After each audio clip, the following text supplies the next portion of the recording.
What's up, guys? Baha back with another video, and today we're gonna be predicting. We're not really predicting, but we're gonna be making our recommendations for each team for the draft selection. Since, as you guys know, a couple days ago the draft lottery results came out, and there were some surprises. There were some expectations that occurred.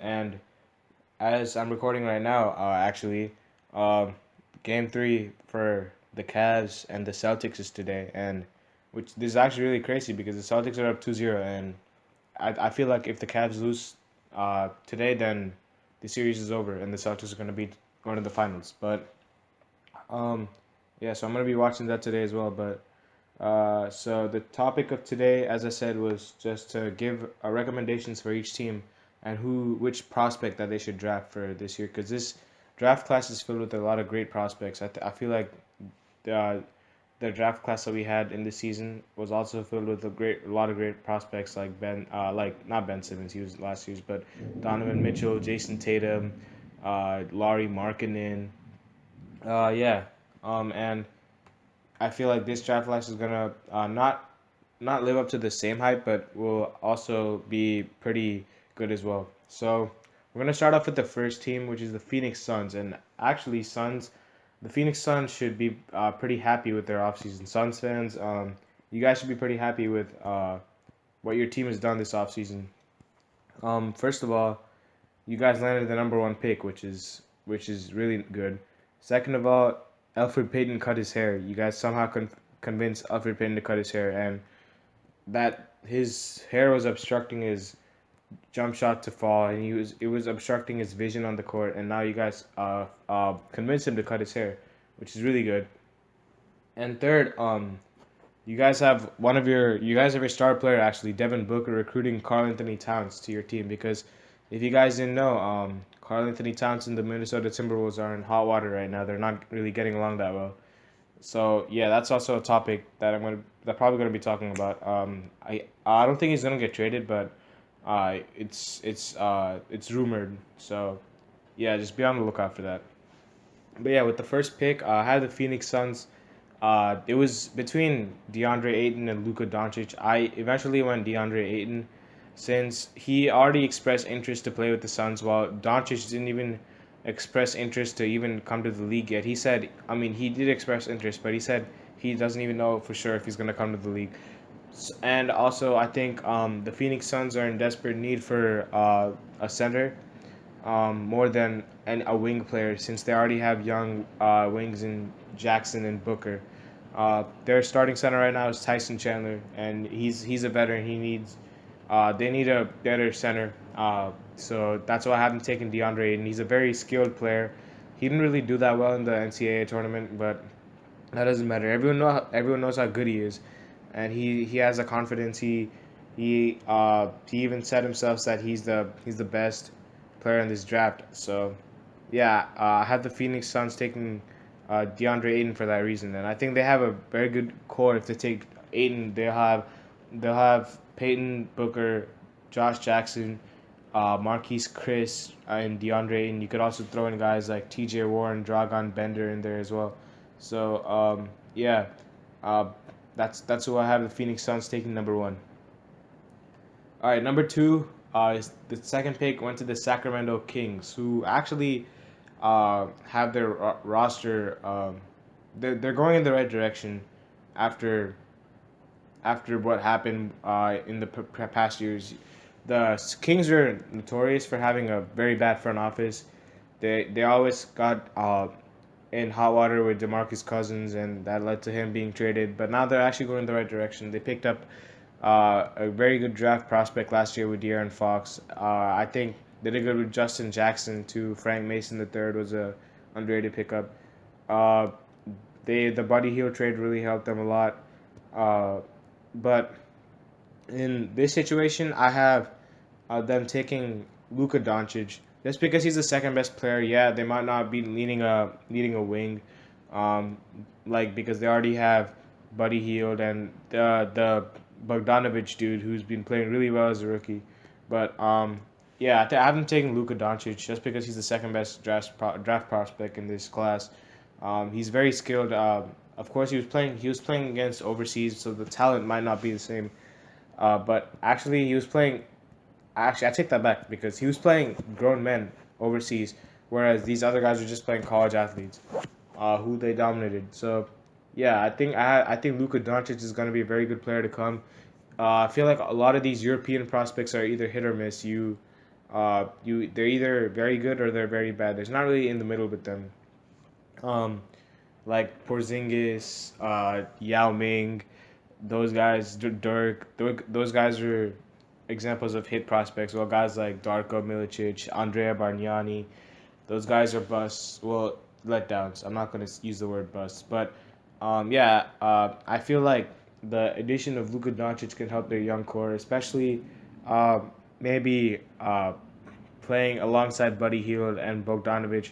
Uh, I haven't really watched his game a lot, but apparently what people are saying is that he has pretty good court vision and his shooting is very good as well. So, and because some people said he could play the point guard position, which I don't know how true that is, but I mean, if he can, that's good. If he can, that's okay since he can either play shooting guard or small forward. But yeah, I have the Kings taking Luka Doncic second overall. The third team, the team who has the third pick is the Atlanta Hawks, and here I have them taking Jaren Jackson Jr. A lot of draft boards projected them to take Marvin Bagley the third, but I haven't taken Jaren Jackson just because he's more of a center than Bagley, and I feel like with John Collins, they already have a power forward for the future, so they don't really need another power forward.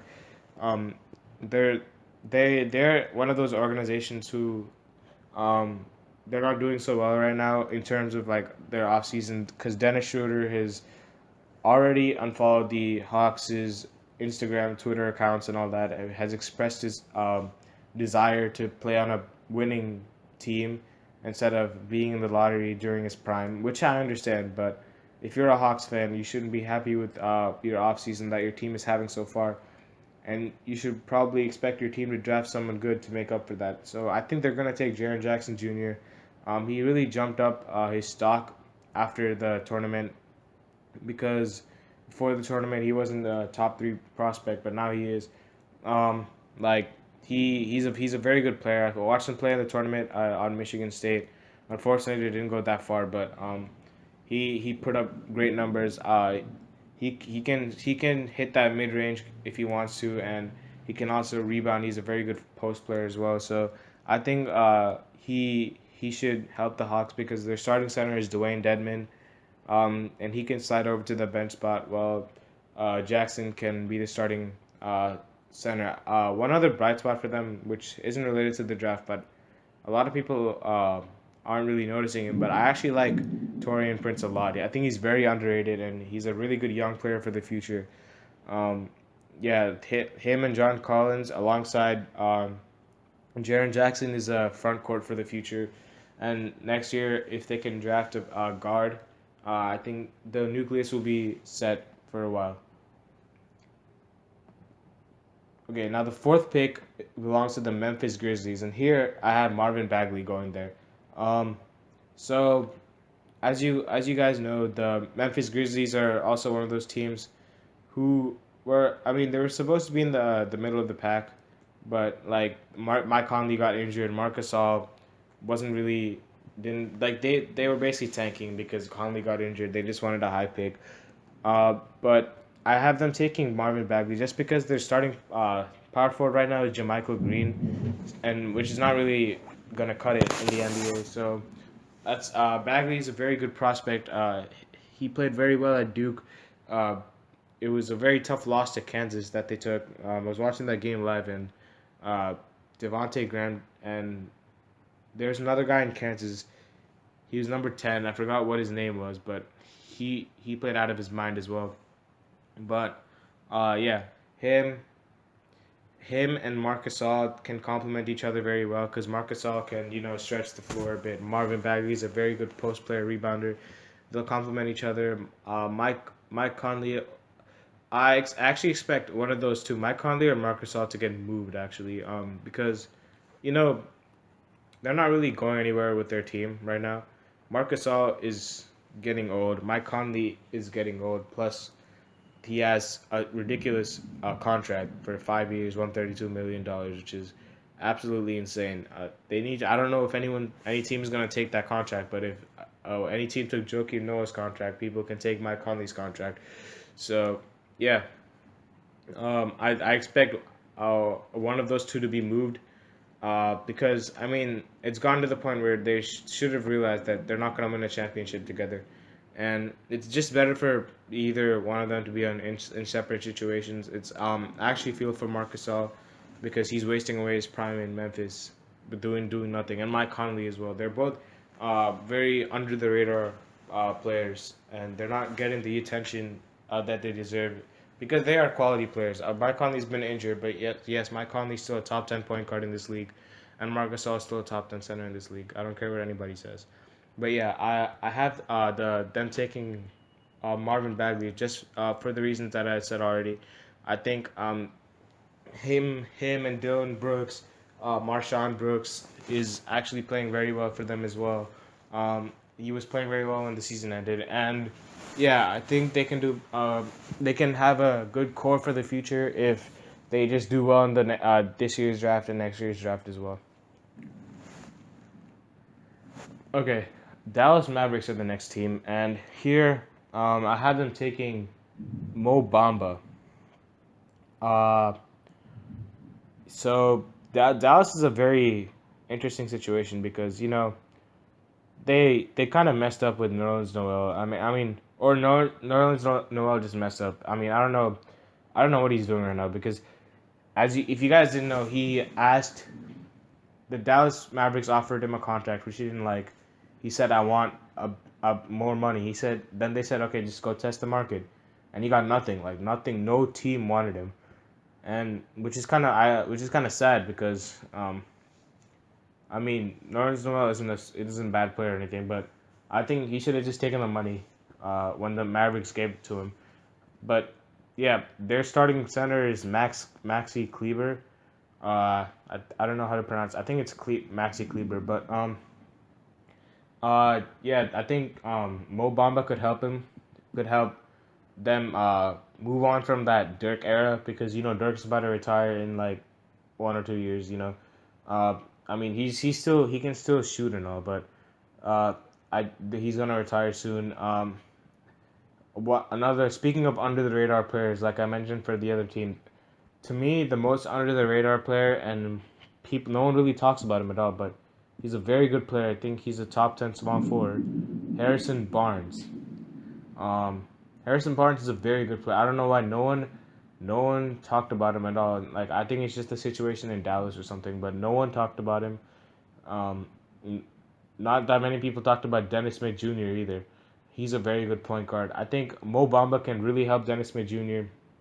You know, uh, he's Dennis Smith is an explosive point guard. I can see him throwing a lot of lobs to Bamba. Bamba's got that 7'10" wingspan, which is absolutely unbelievable. I think that's the highest wingspan ever in NBA history for a player. And he on the defensive end, it'll help too. He can block shots. Just for players who aren't good defenders on that team, uh, he can help them recover, block shots, and yeah, I think he'll be a nice addition to the Mavericks. All right, next is uh the city I live in, Orlando, the Orlando Magic. Um, Actually, I'm not an Orlando fan, even though I live there. I'm a Heat fan, but that's for another story. So, the Orlando Magic is the next team, and here I have them taking Trey Young. Now, Trey Young is probably the most hyped up prospect in this draft class. Um, and I have them taking Trey Young because their forward for the future is set. Aaron Gordon is gonna be very good. They have Jonathan Isaac, they're good. Vucevic is good. They need to get rid of Biombo's $17 million before my head explodes.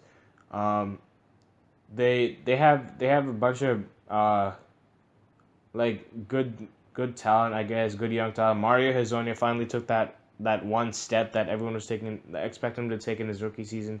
He started playing pretty good. Jonathan Simmons just he I don't know what happened to him. He used to be really good with the Spurs, but I guess everyone was good on the Spurs, and then when you come to the Magic, he just starts sucking. But yeah, they still have Fournier, which is good because he's a very underrated shooting guard. But I haven't taken Trae Young because their point guard situation is absolutely garbage. They have DJ Augustine and Shelvin Mack as their point guard rotation, which is, I mean, you guys already know if your starting point guard is DJ Augustine and he's backed up by Shelvin Mack, you're not gonna win any games. Which is why I haven't taken Trae Young. I mean everyone is comparing him to Stephen Curry.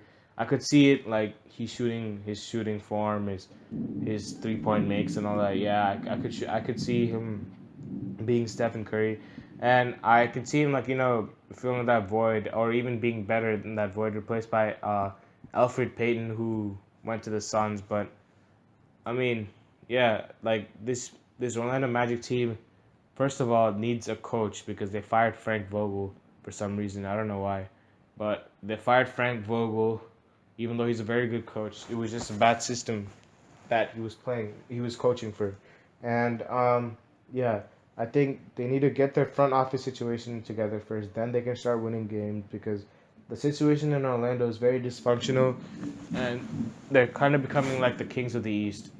Um, it used to be the Nets, but now it's the Magic for sure. All right, next team is Chicago Bulls, and here I have them taking Michael Porter Jr.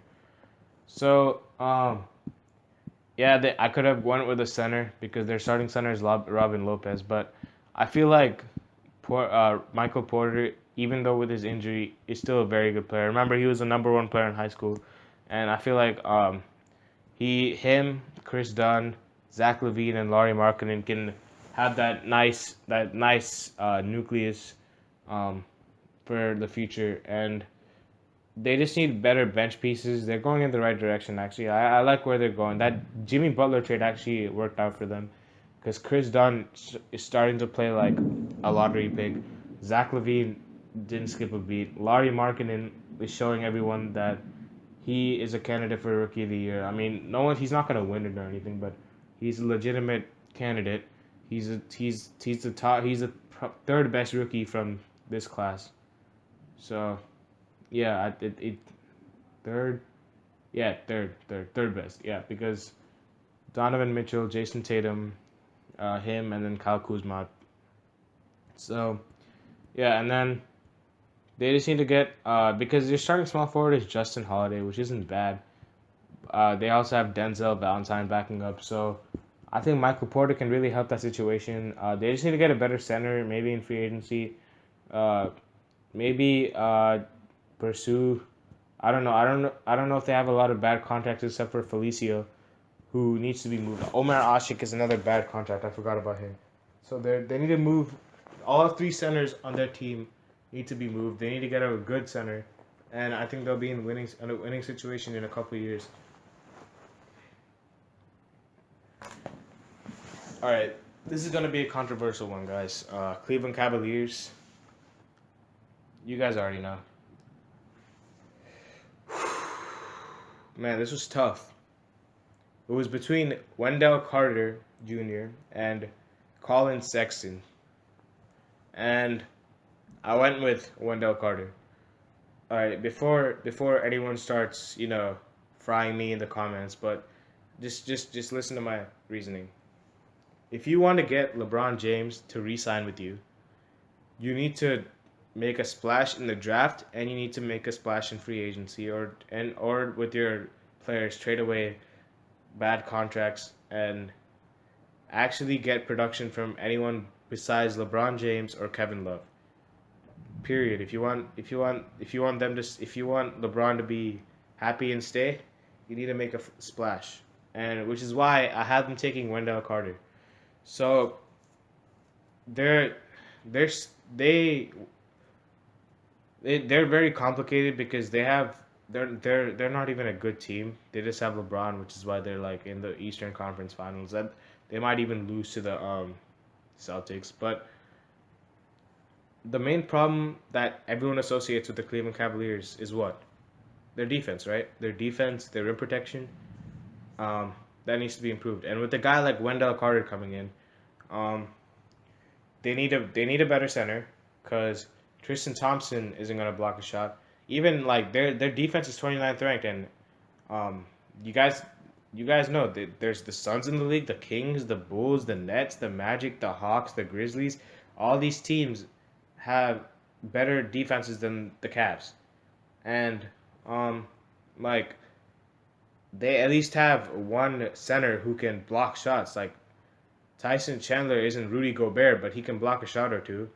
Um, so yeah, they just need a defensive minded center. Their offense is good. I mean, in the it's starting to get predictable. Like LeBron's, like I mean LeBron. I'm not saying LeBron is predictable, but like their offense in general, like Tyronn Lue, he's not a good coach at all. He's just there, and he's made to look good because LeBron's on that team. Without LeBron, I don't think that team would even. I think that team would be in the lottery.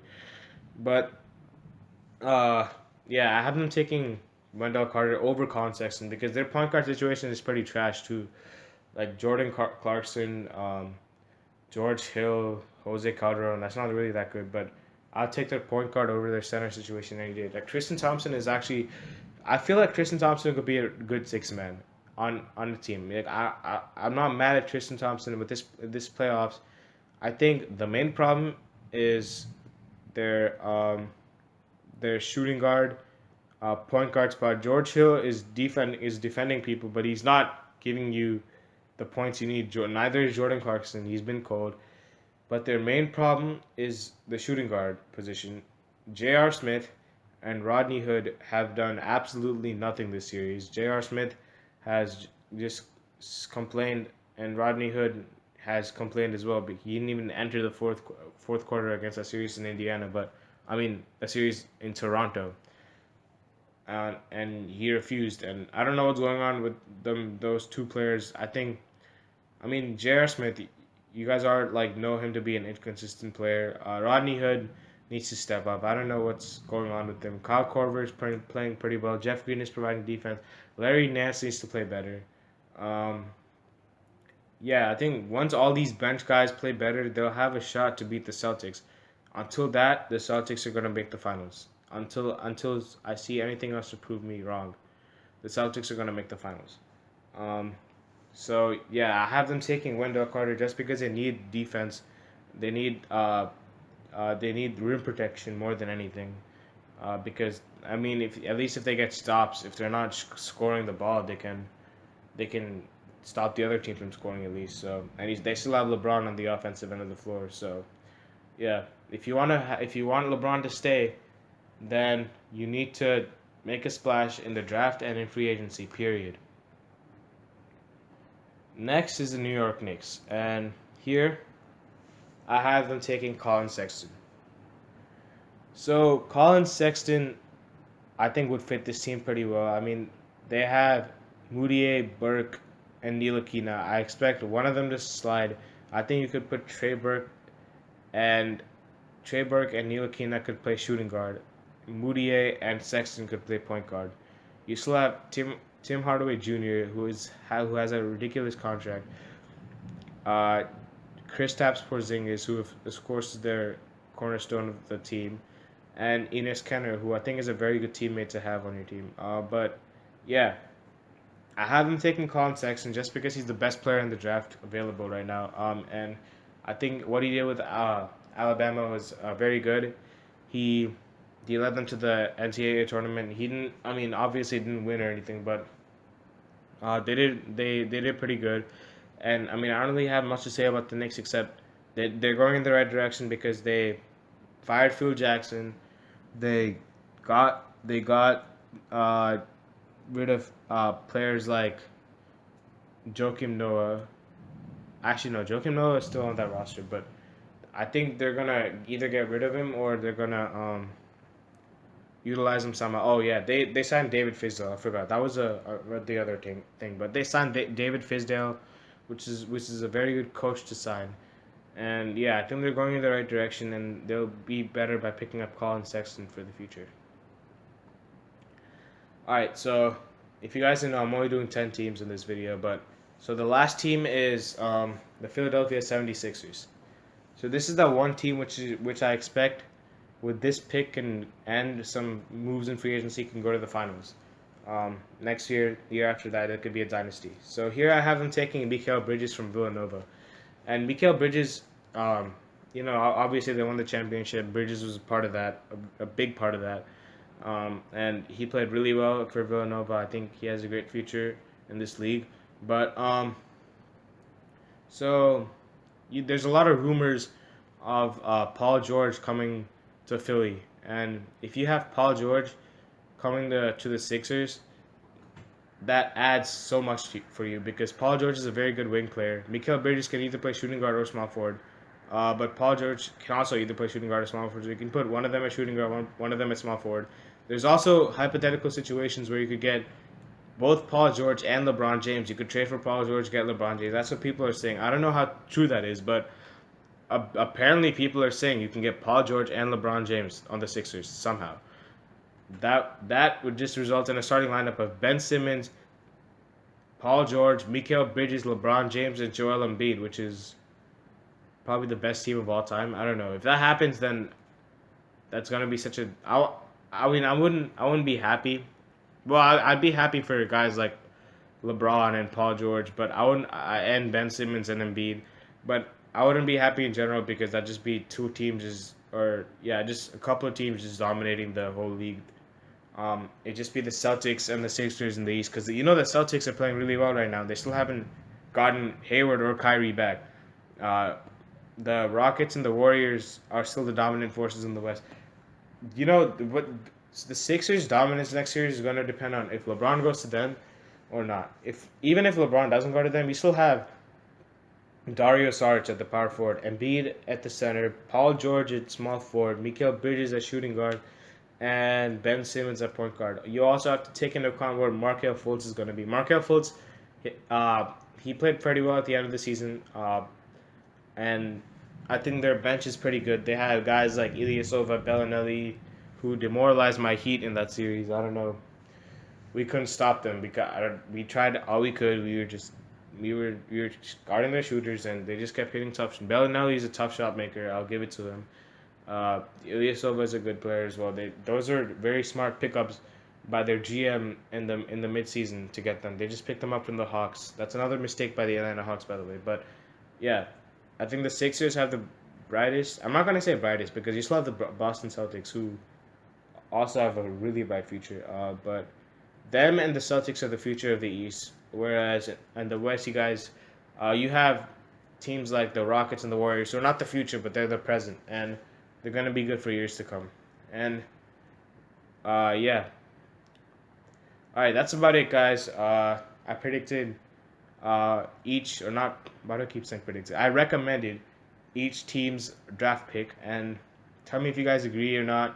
I think this class is gonna be really good for the NBA, and I think each team can make significant leaps or forwards or backwards, depending on who they take. And yeah, that's all from me, guys. Watch out for another video of either possible situations for Paul George or possible situations for Kemba Walker, because if I didn't mention this, but Kemba Walker is also a name that's rumored to be traded right now, and possible destinations for LeBron James in free agency as well. But yeah, that's it, guys. Ball Hub signing off. Peace.